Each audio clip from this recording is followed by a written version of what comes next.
안녕하세요. 서학개미 투자자 여러분. 오늘은 정말 흥미로운, 어떻게 보면 좀 기괴하기까지 한 그런 종목을 하나 들고 왔습니다. 바로 카이발 브랜즈, 티커명 KAVL인데요. 보통 악재가 터지면 주가가 떨어지는 게 상식이잖아요. 그런데 이 회사는 온갖 악재에도 불구하고 주가가 폭등하는 정말 상식 밖의 움직임을 보였습니다. 그 이면에는 대체 무엇이 숨어 있을까요? 오늘 한번 제대로 파헤쳐 보겠습니다. 자, 오늘 우리가 풀어볼 미스테리입니다. 악재에도 주가가 폭등한 기업의 비밀. 오늘 주인공은 카이발 브랜즈, KAVL이라는 아주 작은 회사인데요. 상식적으로는 도저히 이해가 안 되는 움직임을 보였죠. 회사의 존립을 위협할 만한 엄청난 악재가 터졌는데 오히려 주가는 하나 높은 줄 모르고 치솟는 기현상이 발생했습니다. 대체 이 작은 회사에 무슨 일이 벌어지고 있는 걸까요? 사건의 시작은 2025년 9월 11일입니다. 당시 KBAL의 미래가 걸렸다고 해도 과언이 아니었던 계약. 무려 3억 1천만 달러, 우리 돈으로 하면 거의 4천억 원에 달하는 엄청난 규모의 합병 계약이 그냥 깨져버린 겁니다. 당시 회사 시가총액을 생각하면 정말 어마어마한 규모의 계약이었거든요. 이 소식 하나만으로도 주가는 바닥을 쳐야 마땅했습니다. 회사의 핵심 성장 동력이 그냥 한순간에 물거품이 되어버린 거니까요. 그런데 말이죠. 불과 몇 주 뒤인 10월 1일 정말 믿기지 않는 일이 벌어집니다. 시장의 예상을 아주 그냥 산산조각 내버렸죠. KAVL의 주가가 장마감 후 시간의 거래에서 무려 27% 이상 폭등해버린 겁니다. 투자자들은 그야말로 이게 대체 무슨 일이지? 하고 머리를 쥐어뜯을 수밖에 없었죠. 오늘 우리는 바로 이 미스터리의 실체를 추적해보겠습니다. 자, 이 말도 안 되는 상황을 제대로 이해하려면 우리가 몇 가지 단계를 좀 밟아봐야 합니다. 먼저 이 혼란 속에서 주가가 왜 급등했는지 그 배경을 살펴보고 KIVL이라는 회사의 본질, 즉 핵심 사업은 뭔지, 그리고 이 회사가 마주한 진짜 위기는 무엇인지 짚어보겠습니다. 그리고 이 모든 악재 속에서 반등의 열쇠가 될 만한 건 없는지, 마지막으로 우리 투자자들을 위한 최종 정리까지 해보도록 하겠습니다. 네, 그럼 첫 번째 파트부터 시작해 보겠습니다. 이 놀라운 주가 상승의 배경이 된 혼란스러운 시장 상황을 좀 더 자세히 들여다보죠.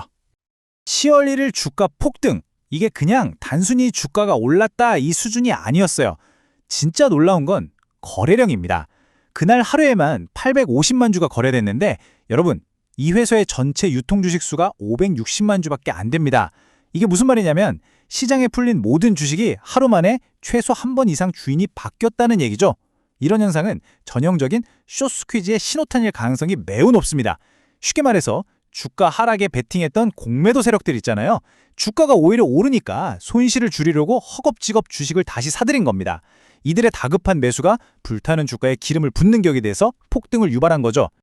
아니 그럼 도대체 카이발 브랜즈가 어떤 회사길래 이렇게 시장을 들었다 놨다 하는 걸까요? 이 회사의 본질 한번 제대로 파헤쳐 보겠습니다. KAVL의 핵심 사업 아주 간단하고 명확합니다. 전자 니코틴 전달 시스템. 그러니까 쉽게 말해 전자담배를 유통하는 회사입니다. 특히 비디스틱이라는 특정 브랜드의 제품을 성인 흡연자들에게 판매하는 게 주력 사업 모델이에요.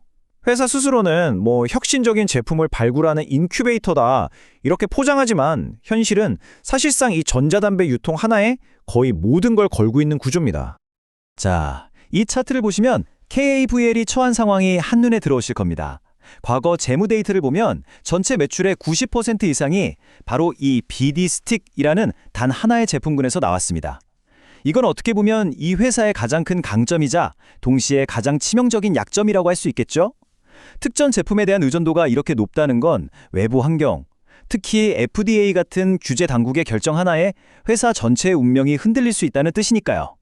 바로 이 지점에서 이 회사가 가진 어떤 딜레마 혹은 내부적인 긴장감이 발생합니다. 현재 KAVL의 현금 창출원, 즉 먹고 사는 문제는 비디스틱 유통 사업이 해결해주고 있지만 회사가 투자자들에게 어필하는 미래 가치는 자회사인 카이발랩스가 보유한 기술 특허에 있거든요. 그러니까 현재의 비즈니스와 미래의 성장 동력 사이에 약간의 괴리가 있는 셈이죠. 투자자 입장에서는 이 두 가지 측면을 모두 냉정하게 봐야만 KAVL의 진짜 가치를 평가할 수 있습니다.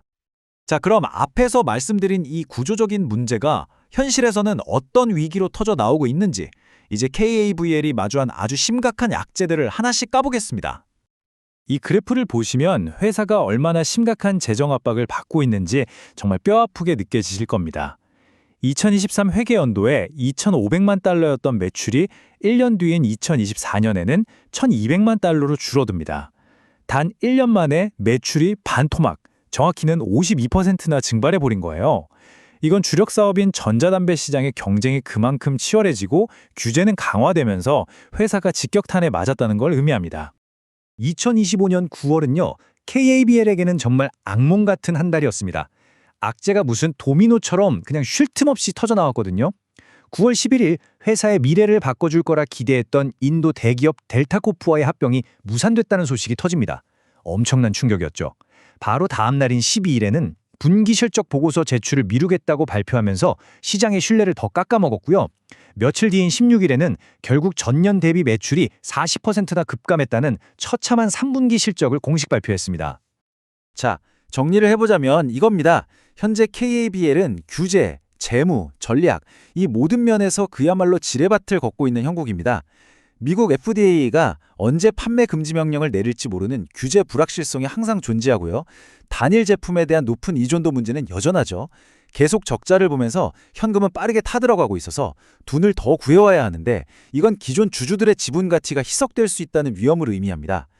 여기에 대형 합병 실패로 성장 동력마저 잃어버렸으니 그야말로 사면초가인 상황인 겁니다. 아니, 이렇게 문제가 산더미 같은데 대체 어떤 투자자가 이 회사를 긍정적으로 볼 수 있을까요?